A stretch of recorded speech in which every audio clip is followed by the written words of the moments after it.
Dağ mağaraları, Bingöl-Solhanmuş Karayolu'nun 18. kilometresinde sağ yöne ayrılan Gökçeli-Kuşburnu köy yolunun 5. kilometresinde yer almaktadır.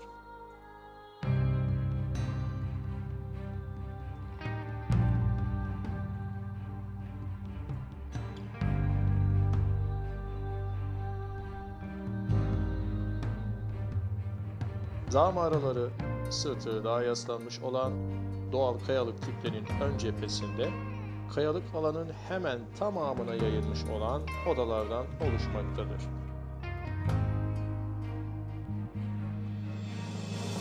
Bu odalar insan eliyle yapılmış, iç mekanlarda birbirine kademeli geçişlerle bağlantılı ve çok katlıdır.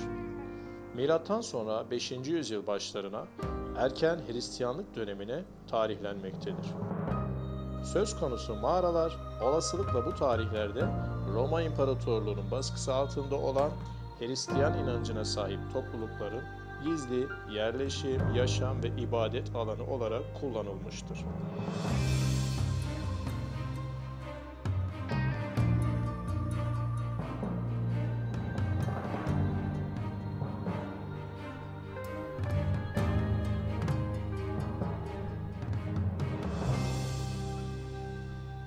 Alt katta yer alan ilk odadan sonra kademeli geçiş ve merdivenler takip edilerek en üst kata ulaşılabilmektedir. Bu biçimiyle odaların zemin kat dahil 5 katlı olduğu görülmektedir.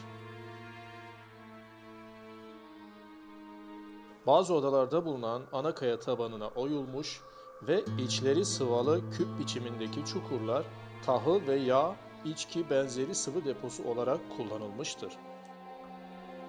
Daha küçük bazı çukurların ise sunu çukuru olduğu düşünülmektedir. Kimi odalarda sekiler görülmektedir.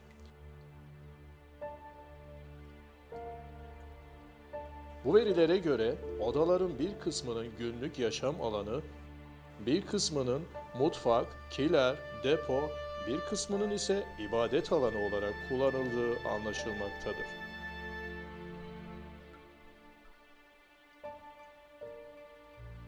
Dağ mağaralarının bulunduğu alanda ilkbahar aylarında görülen çok çeşitli bitki örtüsü bölgeye ayrı bir güzellik katmaktadır.